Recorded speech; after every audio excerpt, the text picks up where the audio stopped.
an absolute dopamine boost. Yeah. It's like it makes your day better. Yeah. And it's great for your health. Yeah. Okay. And for people our age, it's a habit you get into that it makes your life better.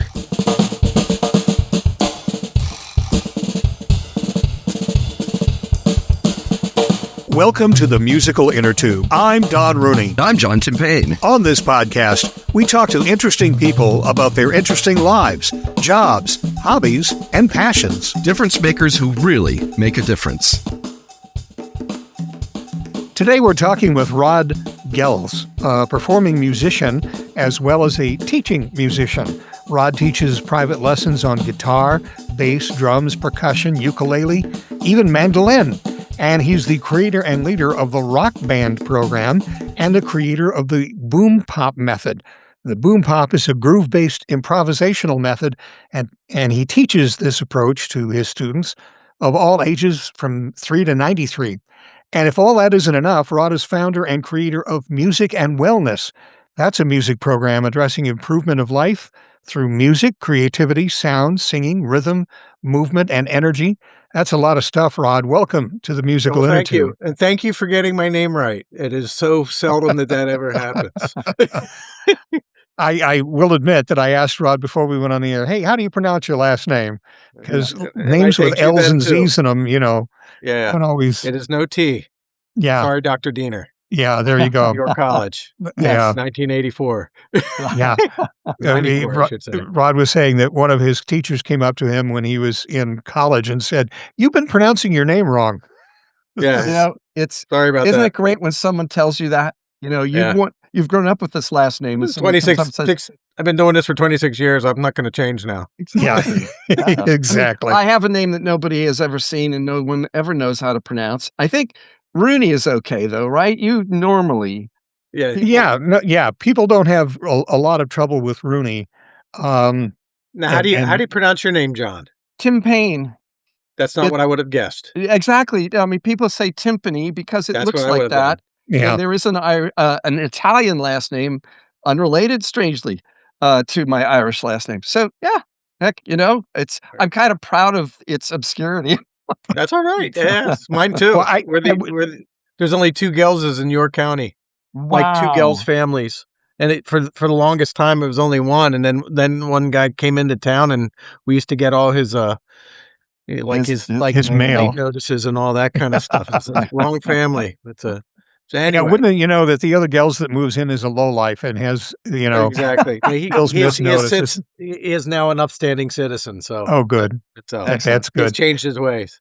I think Rooney is okay because there was Mickey Rooney, and so people knew him. And of course, everyone. That wasn't his real name. His real name was Joe Ewell.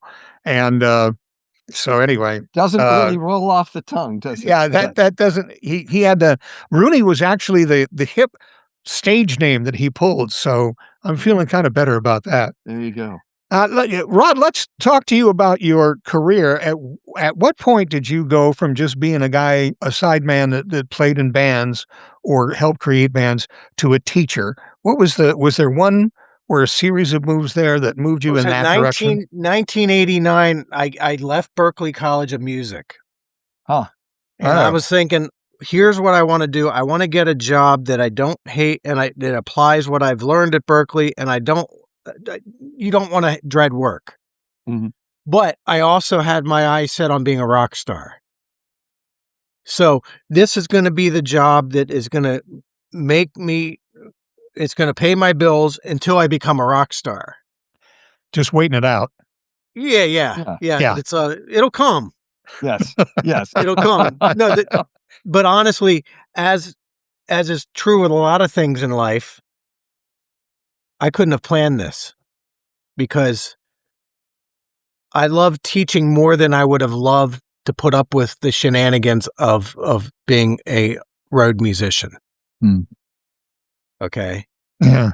And if I had been subjected to that, I imagined the number of divorces I would have had, it, the number and all the drama that of people paying you, not paying you, and and you're not going to get the rock star money. Only like a percentage of a percentage gets that. And it's like, but anyway, my rock star chess move was being a teacher, as I would find out by accident. And I can't take credit for that. What was that accident? What happened? Well, I love it. Okay. I didn't know I was going to love it. I Yeah. didn't know that's going to be my rock star move, where that's going to be the thing that gives my life meaning. I always thought when I was a kid, I was always wanting to, like, I had musicians, I had posters on my wall like any teenager. And I always thought that what I was going to be was a songwriter and a performer, and I was going to have records out, and I was going to tour the world, and all the stuff that you hear about. But when I got out of school, I started teaching people about stuff I was enthusiastic about, stuff. And the other thing it allowed me to continue growing with it. I didn't stop growing in 1989. I didn't have to split my time with my part-time job at Heckinger's or whatever it was in 1989. Yeah. Right. You guys remember Heckinger's? Did they have that? Yep. Oh, Yep. Yeah. definitely. So Yesterday's Home Depot. Yes. Yeah. I turned down the job at Heckinger's because I was content. I got to do. I have to do this music thing. So that would be a waste of everything if I got out of music school and then went into a lumber yard or whatever. Yeah. So anyway, so that was my brother's job. So anyway, so Stephen Nicholas Music, Pottery Hill, York, Pennsylvania, for 6 years. I taught in their basement, and I built my way up one step at a time. I had some supportive managers, mostly not. So as a result of not having support, I learned the business, and I learned to do it myself. Mhm. Interesting. So I would get support later on, but I didn't know it was abnormal until somebody came in and said, "Hey, we can work together." So those are the kind of relationships obviously you want. So that was where it all started. In the meantime, I was putting on guitar classes. Even back at Stephen Nicholas Music, we did guitar classes, Guitar Accelerator, early version of the Quick Start guitar class I still teach. I did songwriting. I did the Seattle conference when Kurt Cobain died. I taught 20 kids how to write songs and put them together and workshop them. And it's like, that was one of the high points of, like, in 1994. It was like, this is what I'm meant to do. So it's not just a private lesson thing for me. Though I love private lessons, I love doing it because it's not the only thing I do. It's the group lesson to me. If somebody has the perfect education, it is going to be the result of private lessons combined with real life, putting all the pieces together in real time. I'm glad you said that, because as Don knows, I'm a musician too. Mhm. And what you just said really strikes a chord, because there's a point at which you could teach somebody for many, many years. I've given a few private lessons. I've not been a professional music teacher, but people come to me occasionally and say, "Could you teach me how to play bass or guitar or even flute a little bit?" Which was what I was trained on. Yeah. But there's a point that comes where you have to say to your pupil, "Now you got to get out there and you got to play. You got to Right. play with people. Make sure you find people who are better than you are." And, Exactly. and that's the best way to You collect experiences. Yeah. And don't make them the same experience all the time. It's like, a lot of times kids, particularly, they want to cube themselves. And these are the 3 bands that I like. And it's like, you can do that if it's just going to be your hobby for the rest of your life. And there's nothing wrong with that either. No. Music changes you. Most people aren't going to be professional musicians. Right. No, it's a very difficult shop. Yeah. It's a really difficult shop. And Yeah, this is what, in 1989, it's probably, what has it been, 37 years this year of teaching. I probably have 1 or 2 full-time maybe a little more full-time professional musicians. Yeah. Okay. A lot of semi-professionals, Mhm. like Mhm. countless semi-professionals, like Yeah. they do the bands in the weekends and that kind of things, and Absolutely. where they play it, But anyway, and it just grew from there. And it's like these little happy accidents, like that was my rock star thing. I could not have planned that. It, rea- but I was open. I was open to it. So I Yeah. guess that's where. Yeah, this is cool because I love getting up in the morning. Now, going to your website and reading a little bit about your background, saying that you went to the Berklee School of Music, you have had professional training from a professional music school. But in your website, you talk about being a little more free and liberal on that. And the rock band and the boom pop seem to reinforce that you kind of go in more going on what a musician has naturally than necessarily taking them through scales and taking them Mhm. through the traditional way of teaching music. What Well, exactly do you do? I start music thinking of it as a rhythm centered approach. My stuff is rhythm centered. When I say that, we can learn all the other stuff, and I think the scales and the licks and the chord progressions and understanding harmony, all that's important. But rhythm, I start with rhythm, and I bring in chords right away too. But rhythm is the glue that puts everything together. Okay. Yeah. Mhm. So when I teach also, and you've mentioned my music and wellness class, and this right now I teach music and wellness for special needs, but really it could be for any demographic, because all the caregivers to all my special needs clients, they love the program too. Sure. It's not a thing I love it. It's not just a thing for just for special needs. But anyway, we start with movement. Hmm. We start with eurythmics. Okay. Now, my Can you eurythmics. can you explain that to our audience? What is eurythmics and how do you adapt it for your situation? Okay, so like eurythmics is a study of music that it's taking into account that the way that your body moves and the way that's going to reflect on how you perform and you're able to perform music. It's going to reflect on your ability to keep good time. But it's more than that. It's expression. It's everything. Now, the way I was taught, so many things that I had been taught, I thought were good in concept, but then I would adapt it to my own particular thing. Like Of course. eurythmics, I learned at Millersville. Mhm. Oh. Okay, but they applied it to madrigals, and I wasn't the madrigal guy. But in principle, I knew it to be absolutely true because when I was also a performing professional musician at the time and a teacher, and I knew if I didn't move my body in a certain way, that I would not be able to pull something off.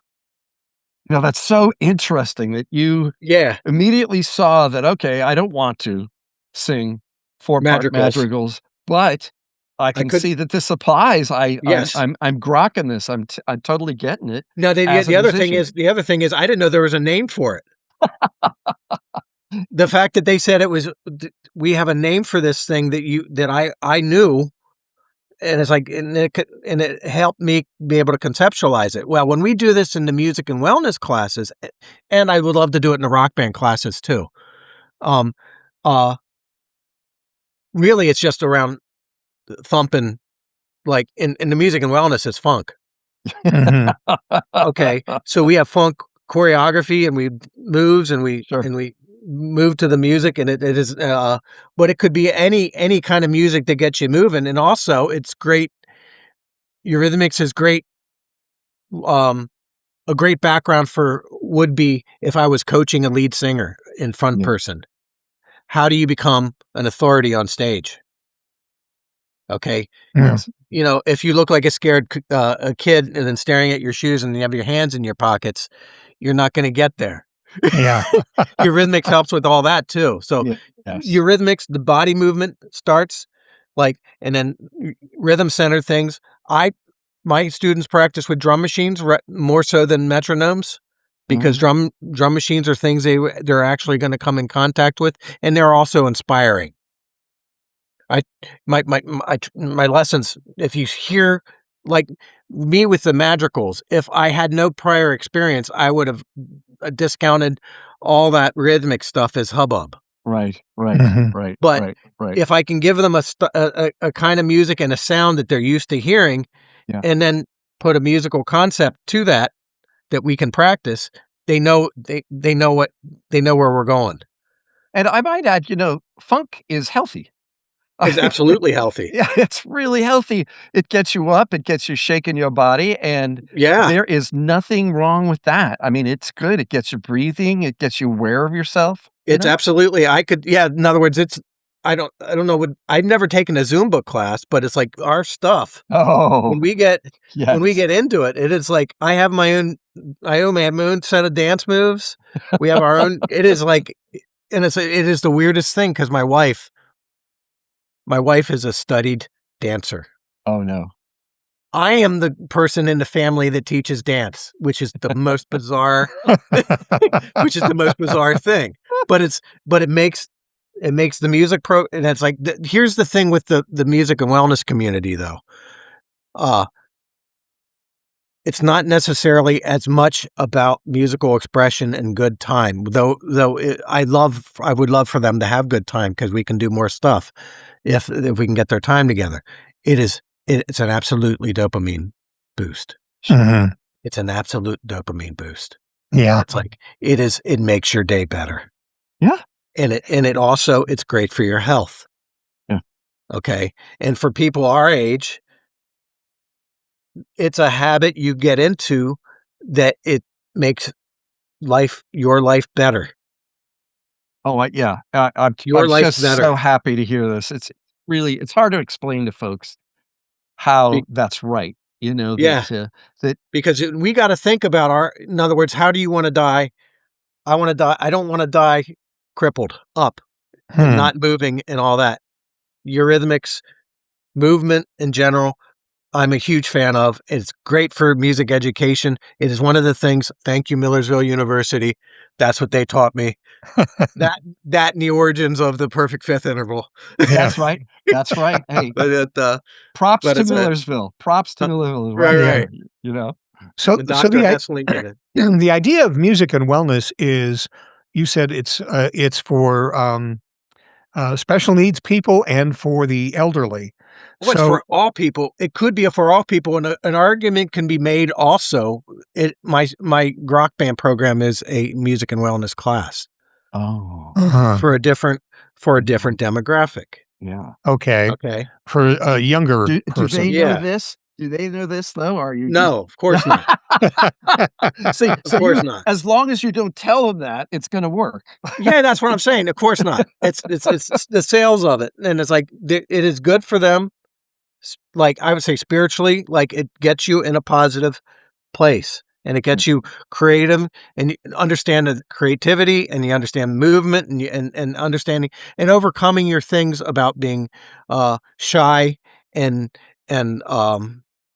want to sit in the back of the room when you should not be sitting in the back of the room. You should be shining. Never accept. My thing is never accept that being put in the back of the room if you have something to say. Maybe he doesn't stay in a corner. Yeah. In other words, that is something I needed to hear when I was 15 years old. Mm-hmm. Really? And I'm not the only one. Right. Sure. There is a demographic, and this might be the unconfident, like in my teenage kids that I teach. Mm-hmm. I want to say unconfident because some of them are full of confidence, but they're not your typical band kids. Yeah. And they're not theater kids. And they may not be coming from means. They may not be rich. Mm-hmm. Okay. Which is important to me in my program. In my program, it to be somehow affordable. And also for me, I need to be paid, obviously. But of course, there are some of these programs, they're so expensive that it's almost like it's almost like a gatekeeping thing. Like, Sure. and I'm not. That's not It where I'm almost at. it almost ensures that there's a certain class of people who can't have access. That's absolutely, and I'm glad you said it, not me, because well, I'll say it. I'll No. reiterate what you said, and I agree Sure. 100%. I It's agree not that anybody 100%. planned it that way, it's that it Mhm. effectively functions that way, especially and, I love what you're talking about the democraticness of dance and of music, and really the democraticness of the beat. Yes, There's a space there, and you can make that space for yourself. right. You can um, and it's so inviting, your approach to it, Yeah. Thank you. know? It I the thing I wanted to ask you, I mean, so, you know how you're gonna know this, Rod. People don't wanna pay you when you play music, you know? Right. They don't always wanna pay you, even when they Yes. say they will, because there's this thing about musicians where people go, "Oh, well, you're a musician. It's not work," you know? And they Yeah. don't know what went on back there Right. so that you could get here, you know what I'm talking about, you know? Yes, yes, But what you've just said is that you're trying to hold the line so that more people can have access to this kind yes. of All people, yeah, and all I'm people. and it's so everyone. Yeah, I'm yeah, just yeah, yeah. What I'm yeah. saying is those who really can't afford it, there can be grants, Ah, okay? yeah. And there Mhm, can be other sources, and then but yes, yes. And you're absolutely right, and, right now, I'm not entering, my wife says this, and it's like, "Don't enter rooms that you're not invited to." If if you're not respected, if you're like me as a bar musician, mhm. I was able to make it to the $100 level, and then they were Wow! and then they tried to whittle me down from there. Yeah, For me, my Yeah. personal take home was $100, sure. but if you had a meal, Right. Oh, you know, yeah. Yeah. So you don't respect me. exactly, I will go where I'm respected, and I will only work for people who I like and I respect, and who respect me. And I'm not saying, I'm not saying over respect. I'm just saying a basic. I'm offering you You something. put in the work, you deserve the Yes, money.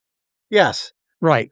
I mean, we are I hate to say it, you know, but we are exquisitely trained, yeah, either by life or we went I mean, you got to go to Berkeley, right, you know, yes, kudos to you. It's wonderful, I wish I had gone. But, I mean, we all learned somehow. We all put right, in the and time. continually. So Yeah. for me, that was one of the things that I mentioned before. That because I'm a professional teacher and that kind of thing, I I've not stopped learning.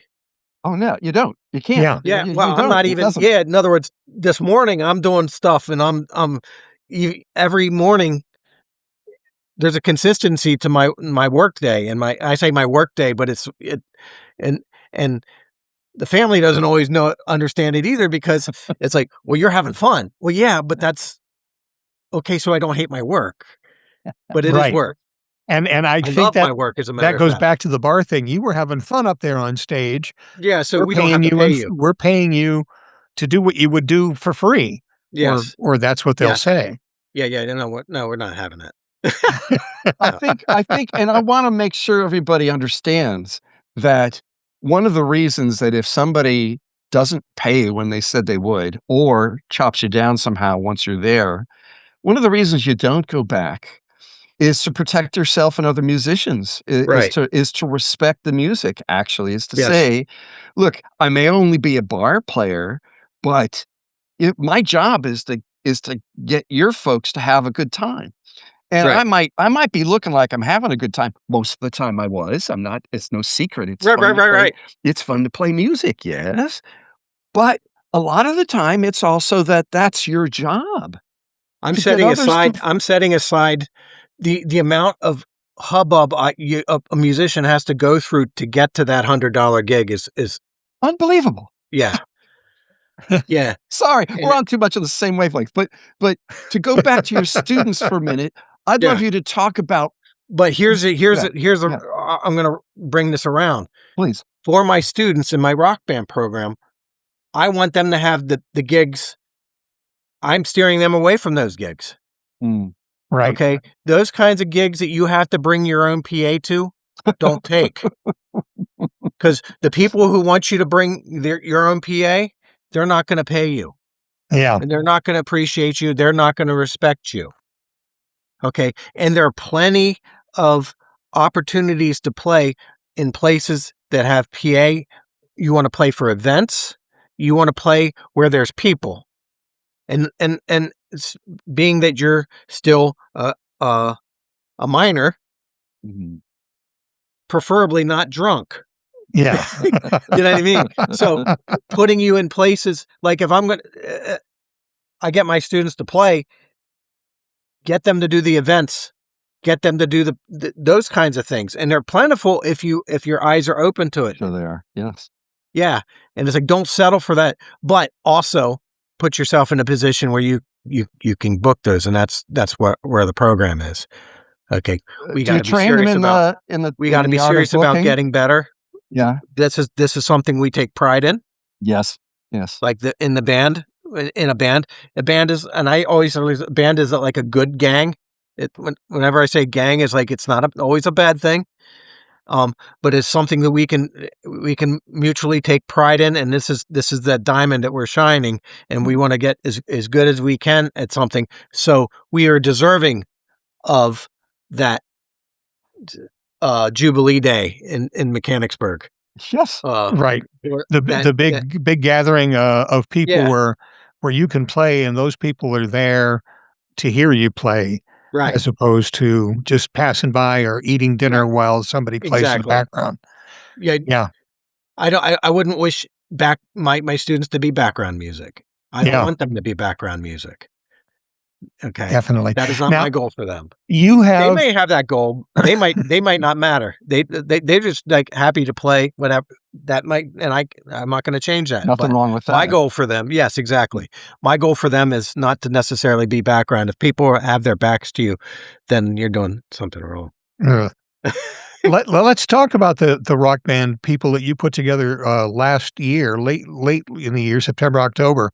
You put out a single from a group that you put together called Overdrive. Yes. Tell us about that. How did that come together? So this came together. Okay, so I'm going to give props to the Cannon Brothers, because the Cannon Brothers had been kids. Like when I first met the Cannon Brothers, they were tiny. Yes. Yeah, bass player, drummer, and they switched instruments. And they would learn a little guitar, one gravitated towards more bass, and one gravitated more towards drums. And we've been in and out of different band configurations since 2019, 20. Okay. Since they were COVID. I was teaching them COVID style with Zoom. Over Zoom. Yeah. I was teaching. And then when we got back together, it's been a bunch of different bands. People have different commitments. Kids drop out because they have school band. They have that play. If something's more important to you than the rock band, then you're going to go there. And I understand that. And for some people, it's hard for me to compete with school music programs, and I don't want to compete.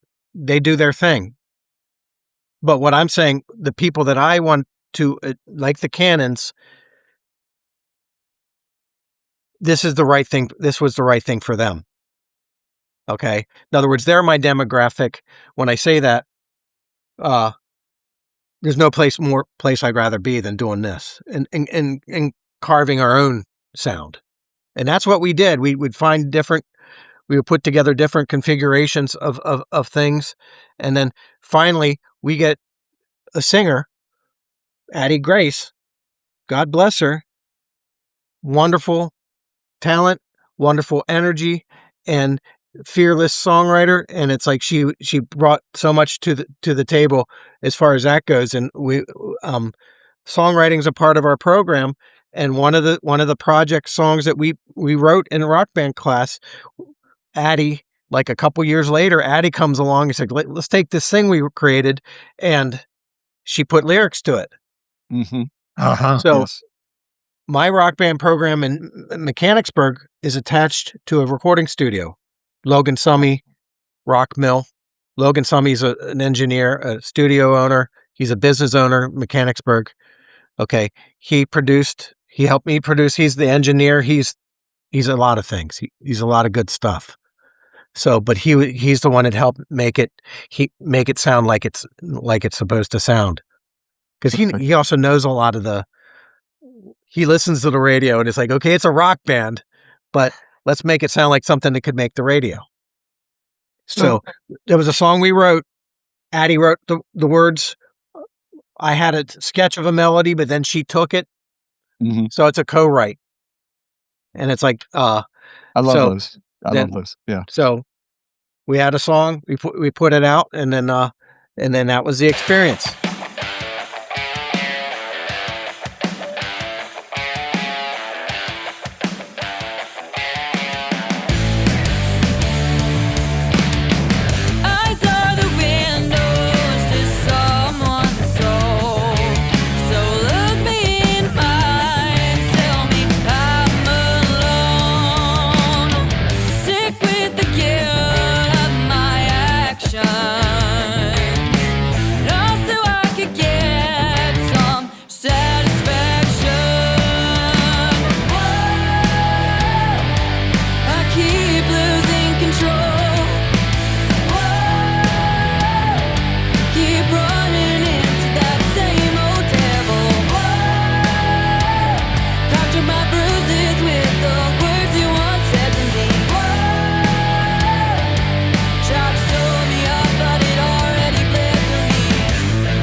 Keep running into that same old devil.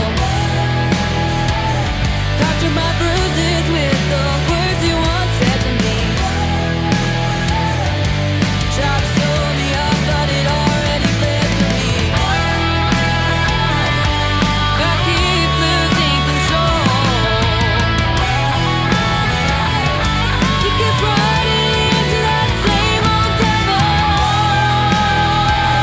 Capture my bruises.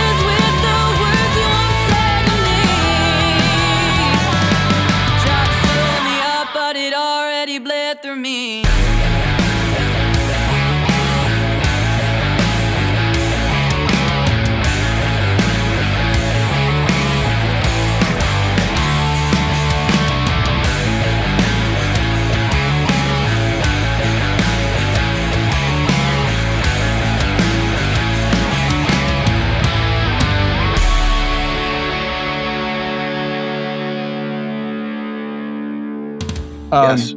So I'd love you to talk about, how people, they hold a guitar for the first time and they want to play Smoke on the Water or something. I mean, they want to just go straight to, Yeah.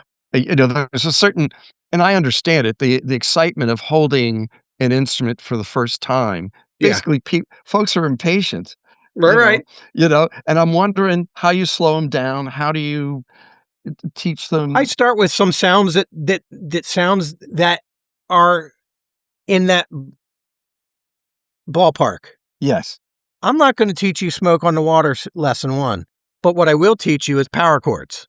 And I give them 4 open power chords. Yes. Okay? So you learn these 4 open power chords. First off, what is a melody? What is a chord? Yeah. The difference between the two. And then musicians count to 4. Okay? You don't have to know anything else. Anything else is just it's just clever.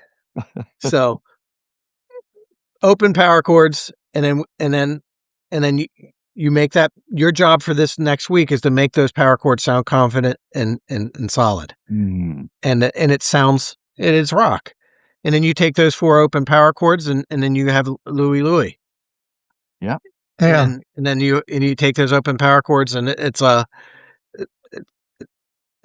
any of half a dozen AC/DC songs. Yes, exactly. Okay. Right. So I try not to gatekeep. When I say that, my first teacher was classically trained, and she wanted to do right for me. And what do right meant is everything had to be taken through the lens of reading music. Mm. And we never got to really I was like 4 years before I learned how to play Stairway to Heaven or something like that. Mhm, Yeah. mhm. Because she was a very, we must learn to read music, and reading music is the goal. Reading music is not the goal in for my guitar students, my drum students, any of them, bass player students. Reading music helps us get to our goal, if it does. And I'm not going to say in my method, reading does not necessarily get you to your goal. Mhm. Okay. In other words, reading is not the number one concern. Okay. It is not centered on reading. Okay. We will learn all the reading skills we need to do to satisfy our goals on the instrument. Mhm. Okay. So a lot of these skills, and I understand why they exist, is because like if you play the oboe or the violin and you have to learn how to read music, you do, because all the literature is written in music. Yeah. Mhm. And you're playing in 70-piece orchestras or Yes. 100-piece orchestras. The orchestral director doesn't want to hear your interpretation if you're an oboe player Right. or timpani player. It's got to be exact. And I get it. That's not my demographic. Right. Those aren't my people. Hmm. Okay. So the people that we learn chord diagrams, we learn tablature if you're a guitar or bass player, Yes. but we also learn rhythmic notation. Mm. Rhythmic notation. We learn our notes on the fingerboard. We learn how to play chords. We learn where all the chords are. We don't want to struggle over that because that's going to stop us. That's going to slow down our progress. And we learn how to read a chord chart. Eventually, if you're a bass student and you play bass, I do. my students, for me, you need to be somewhat of an improviser to play bass. Okay. You're given a chord chart. If you can't come up with a bass line, then you're a hobbyist. You're basically making up melodies. Yes. Yeah, You're that's improvising really melodies. Yes. And when I say improvising, I'm not saying we have to do Charlie Parker on it. I'm saying you're comping. Yeah, that's right. Yeah. Absolutely. Yeah. You're trying to figure out where you are and what sounds best. Yes. And, yes. So all those lessons I'm bringing into it. Now, somewhere down the line, reading the notation may play a role. It is right from the very start. It is not a survival skill. Right. And it is not addressing the fact that I want to start my own garage band, or I want to play Green Day, or I want to, whatever your goals are. And I don't try to like, my goals are better than your goals. Right. You shouldn't want that. You should be When doing, I was growing up, I was like I remember sitting in the parking lot waiting for my lesson, listening to Molly Hatchet, and going in, and I was learning a Cole Porter song against my will. That's not the way to learn Cole Porter. I Against your will. have to tell you, my son plays. He's also a bassist, but he started out on the saxophone. I think a lot of that happens when you go to school, because they need instruments for the school band. Right. And he was taking saxophone lessons, and I drove him to one of them, and we listened as we were driving. I turned on the radio, and Urgent from Foreigner came on, Right. and there's a really good sax in there. So when I got to the lesson, I told the teacher, "Hey, we were just listening to a saxophone on the radio," and I was showing Brian, my son, how it fit into the song, how it was a bridge from one part to the other, and it underlied the melody to a certain extent. She said, "Oh, Kenny G?" And I said, "No, Foreigner." Yeah. You know, and she was kind of taken aback by that. Yeah. But again, And she- you have And honestly, stratus. yeah. And honestly, she probably didn't know how to create that sound. Probably not. Yeah. It's a different She could have done a It Kenny is a G, but she different couldn't have world. done a. It is a different world. And to be fair to my first teacher, I'm not trying to be disrespectful to her. She did not know how to do what I needed her to do. Mhm. Well, that's right, She- and that's She's got a music, isn't it? master's degree in classical guitar, Yes. but that wasn't what I was wanting to do. Yeah. And it was Yeah. These are different. on my end. I didn't know there was languages. an option. Yeah. I needed a guitar teacher, and I didn't think there was, So I learned it. A lot of these things, like so many things, I had to learn it on my own. A lot. I developed my ear because I wasn't learning something else, and it's like, and it's all good because that's how that's how you create muscles. Yes. By doing hard stuff. Oh, yeah. You know what I mean? Wait, and it does sound like you give the kids enough of a floor, of Right. a grasp of the situation, and an ability to use their ear to get into the music and to figure out how to take that music where they want it to go. That if later on they want to learn how to read music, maybe polish themselves on a particular instrument, maybe get good enough to be in a symphony orchestra, they could do that with Absolutely. the tools that you give them. Absolutely. One of my former students is now with me. He's one of those. He's a music educator. He is a high school band classical guitar performance at Millersville University. Studied under my very same teacher that I studied in over 40 years ago. Mhm. 45 years ago. And he got in easily because of the stuff.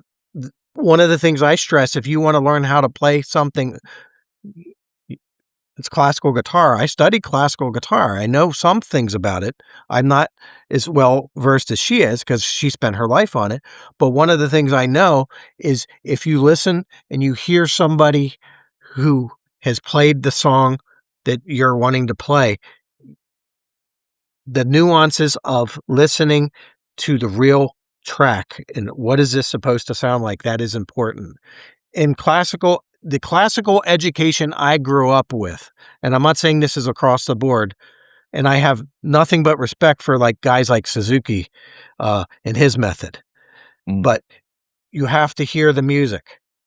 The nuances of the stuff that we love about music, whether it's classical, whether it's jazz, whether it's rock, blues, emo, Zydeco, whatever it is you understand, you listen. Mm-hmm. And it's like, back when I was a kid, and some people still think it's cheating. It's not cheating. If you don't use your ears, we can tell. Mm-hmm. We can tell So, and there's not everything, like going back to the urgent saxophone thing. You're not going to learn that by sight reading. No, that's because that wasn't sight read. That was not. That's a guy composed, it wasn't written doing down. Yeah. playing Yeah. some blues things and some trills and yeah, and that teacher may not have known what a blues scale was. Okay, and it's Yeah. completely believable. She studied classically. Sure. Okay, Definitely. You Yeah. know, I'd love to ask this question because we've been talking about kids mostly. right. I would love you to talk about what, if anything, is different, or just tell stories about teaching um, uh, people who are older or possibly differently abled people. What is different about the way that you teach those folks? Okay, so the older people, I teach a quick start guitar class for mostly retirees. I say mostly, I say adults, Yes. and some of them are still working, but half the class is probably retired. Yes. And what is different, some of them come in think I have to change their mind on the fact that they probably can do this, because sometimes we'll get people to come in. I'll get people to come in that aren't completely convinced that they can. It's too cool for them to be able to do at this late in life. Yeah. For whatever reason, we get older. We get a little gun shy. Sure. Yeah. Okay, some of that, but the joy of it is I understand their world better than I understand. I don't understand the video game world. I don't. There's lots of stuff about kids I don't understand, and it's like I know what I think is cool, and I think playing guitar is cool. I think lots of stuff is cool, but being on a video game for 9 hours a day, that's not Yeah. my thing. Yeah. And I can't speak that language. I can't speak that language, and I can't speak the language like the world I grew up in. Rock music mattered. Yep. Music, my favorite music, and I tell this to anybody who listen, and it's absolutely true. My favorite music is music that is played together. I love the aesthetic, or the rock aesthetic. I think it's an important musical aesthetic. But I had a funk band for 15 years. That was my thing. Okay. And some of that is like boom pop has come from that. Yeah. It's rhythm centered. But musicians getting together is like in the special needs community.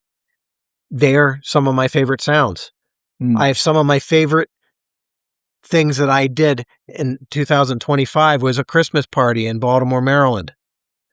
that I have musicians. I got the drummer to he's drumming. We played to a funky loop, and I was Jeff Beck over top of it. And we had the keyboard players improvising, and they were improvising on all the black keys. We were playing in the key of E flat. Oh, wonderful. I should explain for our viewers that in the key of E flat, you have a lot of the black keys on the piano. Yeah, all the involved. black keys. Right. And then a couple white keys you can put in there. Oh, you could throw anything in, but Right. Yeah. and, I mean, That's what we learned from Stevie Wonder and Chuck Brown. It's like the black keys. I think don't ever okay. As a bass player, I always, and you may understand this, we always want it to be in the key of E. Yes. Oh, yeah. A lot of open string. Right. You know. So what we want but from a keyboard perspective, the black keys that's the key of E flat minor, and we can just go to town on it. Absolutely. So that is some of my favorite experiences. It's like, and I was Jeff Beck, and we had this guy laying down a groove over top of a groove, and it was the best thing ever. Yes. So beautiful. And my kids, I'm starting up a new band. Okay. Yeah. Week 3 today.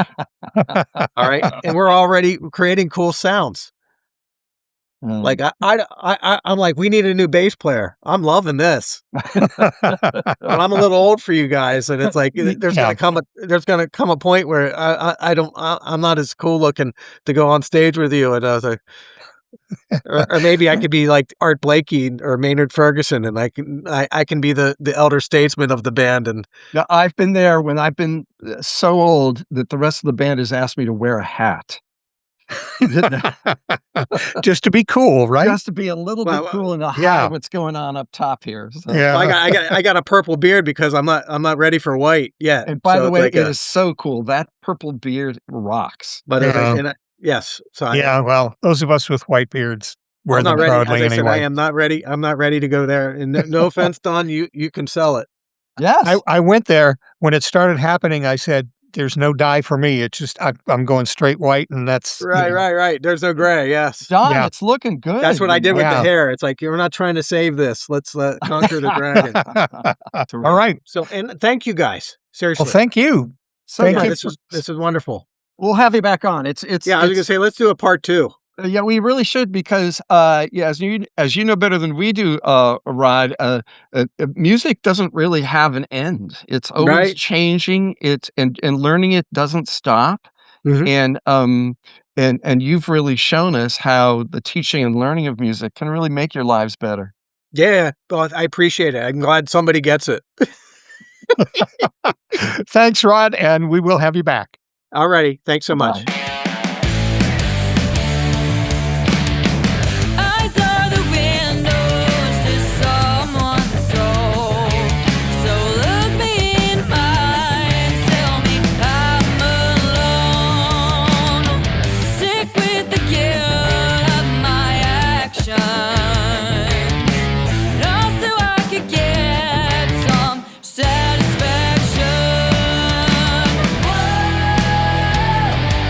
I keep losing control. Keep running. And thank you for listening to the Musical Innertube. Send us an email at musicalinnertube, all one word, @gmail.com. Or log into our website, musicalinnertube.com, and click on the microphone in the lower right-hand corner to leave us a voicemail. And while you're on our website, take a few minutes to listen to past episodes of the podcast, along with pictures and biographies of our guests, blog posts, and lots more.